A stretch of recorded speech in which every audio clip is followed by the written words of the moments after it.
Team में लगातार मधुबन में रहने लगा ज्ञान सरोवर। दीदी ने जैसा बताया कि पुरुषार्थ की हमारी उन्नति के लिए, स्वयं उन्नति के लिए और कैसे क्या नए अनुभव, तो हर एक व्यक्ति का अलग अलग अपना अपना एक अनुभव विशेष है। मैं तो ब्रह्मा कुमारी क्या चीज़ है ये जानने के लिए वहाँ गया था सन 1998 में, जब मैंने पढ़ाई छोड़ दिया 10वीं कक्षा पढ़ के। घर की कुछ आर्थिक स्थिति की वजह से पढ़ने की और इच्छा था, तो मैंने प्रजापिता ब्रह्मा कुमारी ईश्वरीय विश्वविद्यालय क्या चीज़ है जानने के लिए गए। जब वो जानने के लिए गया तो 2 बहनें निकली, तो मैं सोचा कि ये मैं गलत जगह आ गया हूँ। बहनें कहा मतलब इस तरह से मैं वहाँ पर बोल दिया कि नहीं नहीं दीदी, मैं तो दूसरे को नोक कर रहा था और आपके यहाँ आ गया। फिर भी जानने का मन में था। दूसरा दिन हिम्मत करके फिर गया, तो वहाँ गुरुवार का दिन थी उस दिन। पहला दिन बुधवार, दूसरा दिन गुरुवार। बहुत भाई बहनें आए हुए थे और वहाँ मुझे छोटी बहन जो है बहुत अच्छे से प्रदर्शनी समझाई। और प्रदर्शनी समझाने के बाद उस दिन भोग भी लगा था, तो भोग भी मिला मुझे। तो उसमें कुछ हमारे जान पहचान के लोग भी थे, जिसमें मेरे रिलेशन वाले भी थे। उन्होंने कहा कि अच्छा, बहुत अच्छा, आपको आना चाहिए। दीदी भी बोली, बड़ी दीदी वहाँ पे मिली जो 7 दिन का कोर्स कीजिए, उसके बाद आप बताना, आपने समय बता दीजिए। 7 दिन में कोर्स भी किया। कोर्स करने के बाद मैंने छोड़ दिया था, नहीं जा रहा था। मतलब नज़दीक आया था रक्षाबंधन, अगस्त का महीना था। तो वहाँ जहाँ मैं प्राइवेट नौकरी करता था, वहीं के सदर बाजार में एक दूसरा भाई काम करता था, वो भी वहाँ ज्ञान से पुराने से जुड़े हुए थे। उन्होंने मुझे कहा कि दीदी आपको खास बुलाई है, चलना, रक्षाबंधन का दिन है। मैं कहा मैं नहीं उठ पाता हूँ भाई, कैसे जाऊँगा, लेट हो जाता है। तो भाई मेरी उठाने भी आए मुझे, और लगातार जब गए सेवा केंद्र हुई तो बहुत भाई बहनें दिखे, बहुत पहचान भी मिले। बहन जी अलग से समय भी दी और फिर लगातार आने के लिए भी बोले। मैं लगातार आते रहा। उसी समय कुछ अच्छा सब इंटरेस्टिंग हुआ, पढ़ने वढ़ने की इच्छा होता था, तो कुछ एक आर्टिकल पढ़ा था मैं, जो छोटी सी कहानी के माध्यम से उसको मैंने अपने ऊपर लिया। वो मेरे लिए बहुत प्रेरणा बना। एक चोर है जो चोरी करता है और अपना ठान लेता है कि मैं अच्छे कार्य करूँगा, चोरी छोड़ दूंगा, ये बहुत बुरी चीज़ है।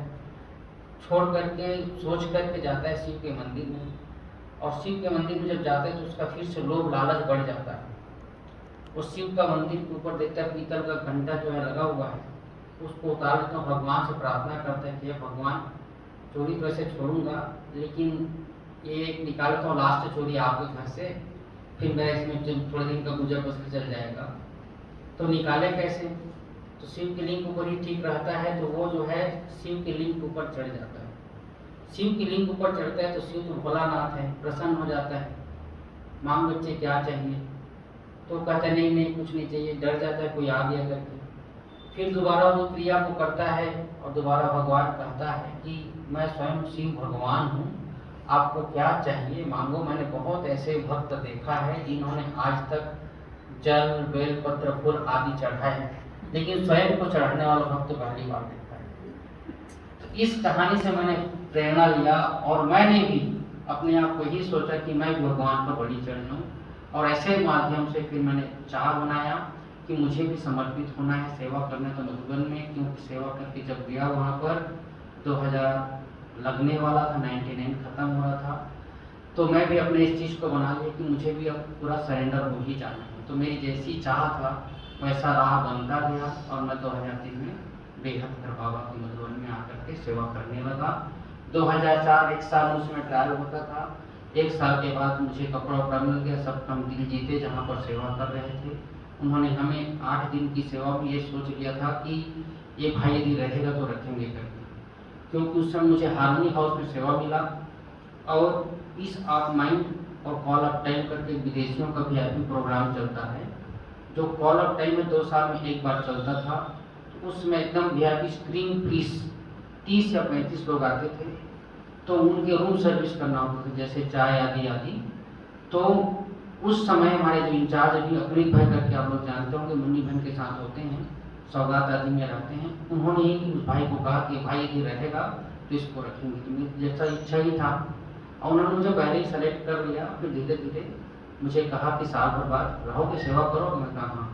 तो उन्होंने विष्णुपुरी मुझे उस भाई के साथ सेवा करने करके ये सेवाएं दी थी। तो ये रहा मेरा अनुभव, बाबा के ज्ञान में ऐसे आया, ऐसे समर्पित हो गया। लेकिन अब रह गया स्व की उन्नति की बात, तो आप सभी हमारे से ज़्यादा करते होंगे स्व उन्नति की बातें और पुरुषार्थ, क्योंकि आप लोग अपने घर से समय निकाल करके बहुत मुश्किल से, माना समय तो निकलता है लेकिन फिर भी देखो जिस तरह से कोरोना हुआ, कोरोना से सब लोग टूट चुके हैं, उनको ये भी पता नहीं है कि मंदिर रोज जानी चाहिए, हमें तो स्वयं भगवान पढ़ा रहा है। ये नशा यदि हमें है, क्योंकि स्मृति और विस्मृति, जैसे आज भी बाबा ने वरदान में कहा कि कंबाइंड स्वरूप की स्मृति और कंबाइंड सेवा करने वाले करेंगे तो सफलता होगी, मूर्त बनेंगे ना। तो सफलता मूर्त हमें यदि बनना है तो अपने जीवन के हर क्षेत्र में, चाहे आध्यात्मिक क्षेत्र में, चाहे स्थूल रूपी से अपने कार्य व्यवहार में, मैं तो ये कहता हूँ कि जैसे कि बाबा जिस तरह से हमें कहता है, जो चाहता है वो हम लोग उतना नहीं कर पाते, मुश्किल से 1-8% करते हैं। बाबा जैसा चाह रहा है, जैसे आज कहा कि जो जिसके फॉलोअर्स होंगे, गुरु नानक के फॉलोअर्स होंगे, गुरु नानक उसमें आएंगे। हम लोग तो स्वयं ब्रह्मा बाबा को फॉलो करने वाले, जो पूरे विश्व के महान आत्माओं में एक महान आत्मा है, उसको हम फॉलो करने वाले हैं, देवी देवताओं के घराने में जानने वाले हैं। क्योंकि हम लोग इस कर्म क्षेत्र में पाठ बजाते रहते हैं, और कर्म क्षेत्र में क्या हो जाता है, पाठ बजाते बजाते कभी कभी कुरुक्षेत्र में हो जाते हैं।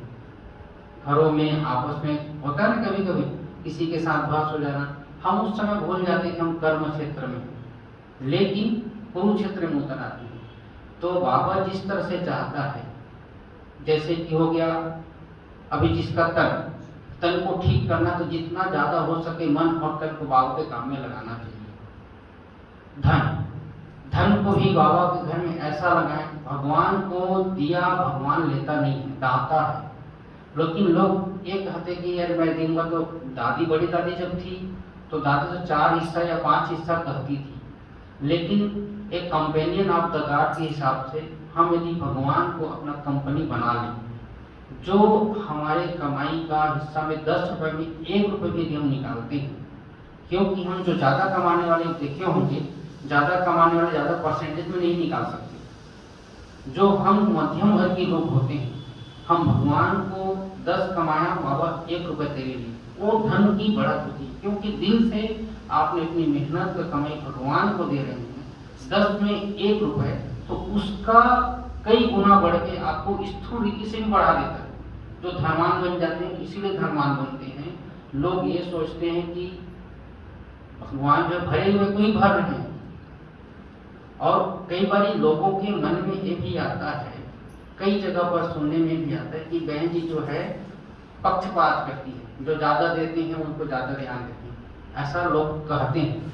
लेकिन ऐसा बिल्कुल नहीं, बहनें अपने लिए कुछ भी नहीं करती, ना कोई पक्षपात नहीं करती। ये भगवान को यदि आप कह सकते हैं कि भरा हुआ कोई भर रहे, जो धनवान उसी को धन दे रहा है, उन्होंने किसी जन्म में कुछ ऐसा किया, अब उसको भगवान को नहीं कहते, पक्षपात करते हैं, बहनों को क्यों कह देते। तो ऐसे ही हमारे जो कर्म हैं, आज बाबा ने कहा कि हमें पुण्य आत्मा बनना है तो श्रेष्ठ कर्म करना है। कर्मों की भी बहुत बड़ी बातें हैं। आप राजा राम, अच्छा ठीक है, भगवान जो कर्म बांटता है ना, कर्म में किसी को भी नहीं छोड़ते, इसमें भगवान कुछ भी करने नहीं आएंगे। बाबा हमें मदद करेगा, लेकिन उसमें आपका माइनस प्लस करने कुछ भी नहीं आएगा। क्योंकि श्रवण कुमार ने एक कहानी के रूप में हमने आपको देखा तो हमने नहीं है, सबने सुना है। श्रवण कुमार तो बहुत अपने माता पिता का सेवा करता था, लेकिन अनजाने से उन्होंने किसको मार दिया, उसने मारा नहीं, दशरथ ने श्रवण कुमार अनजाने। कर्म बताते हैं कि 3 प्रकार के कर्म हैं, क्रियमान कर्म, प्रारब्ध कर्म और संचित कर्म। क्रियमान कर्म वो है जो हमें तुरंत फल देकर के शांत हुआ, मुझे प्यास लग रहा है, पानी पिया, फल देकर के शांत हो गया।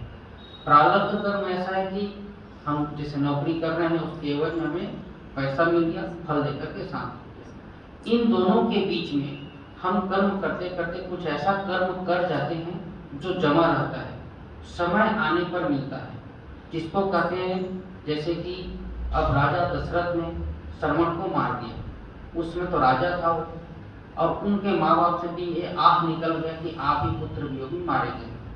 राजा दशरथ जिसके 4 बेटे थे और उसका एक पहला लड़का जिसको सारा संसार पूजा करते हैं, श्री राम कहते हैं, चाहता तो अपने पिता के मृत्यु को टाल सकता था, चाहता तो अपने वनवास को टाल सकता था, लेकिन उन्होंने नहीं टाला, क्योंकि विधि का विधान कहते हैं ना कि अभी बाबा भी कहता है मैं भी ड्रामा के बंधन में बंधायमान। अब सोचो, राजा राम अपने पिता की मृत्यु को नहीं टाला तो हम लोग कौन है?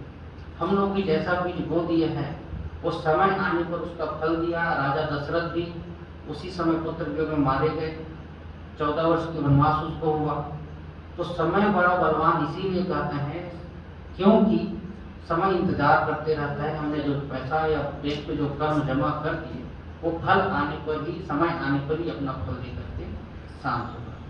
तो इस तरह से हमें बहुत अटेंशन दे करके अपना पुरुषार्थ जो बाबा ने दिनचर्या बनाकर दिया है, उस दिनचर्या अनुसार हम अलग अलग अपना शुरू से अमृत वेला से लेकर हमें सबको बाबा ने सिखाया है। कोई अलग उसमें किसी को नहीं बताता, अलग से पढ़ाता नहीं। बाबा हम सब के लिए एक जैसा है, एक जैसा सब ज्ञान दे रहे हैं। बस कोई आगे बढ़ जाता है पढ़ लिख करके, जो ज़्यादा ध्यान देगा अच्छे पुरुषार्थ करके अच्छे पद पा लेते हैं। उसी तरह शिष्यों में भी जो कम पढ़ता लिखता है बच्चा, दूसरा भाई होता है। तो हम भी अपने इस पढ़ाई से अच्छी रीति पढ़ाई पढ़ करके हमें स्वयं पर अटेंशन देना है और अच्छा पुरुषार्थ करके हमें उच्च पद पा लेना है, क्योंकि सब कोई चल रहे हैं, अभी किसी का कुछ फिक्स नहीं हुआ है। तो बहुत अपने आप पर अटेंशन रखना है। हम भी वहाँ सेवा करते हुए इस तरह से अटेंशन रखते हैं। और रविवार की वहाँ पर तो भी सेवा कितनी बेहद हो गया है सब जगह कि स्वयं पर स्वयं को ध्यान रखना है। बड़ी दादी ये सब जानने के बाद में पुरुषार्थ की ज़्यादा बातें तो होती कम है, क्योंकि आए दिन सेवा सेवा सेवा। तो हमें अपने लिए अपने टाइम निकालना है। इसी तरह से हम अपनी उन्नति करते रहते हैं और करते रहेंगे। ओम शांति।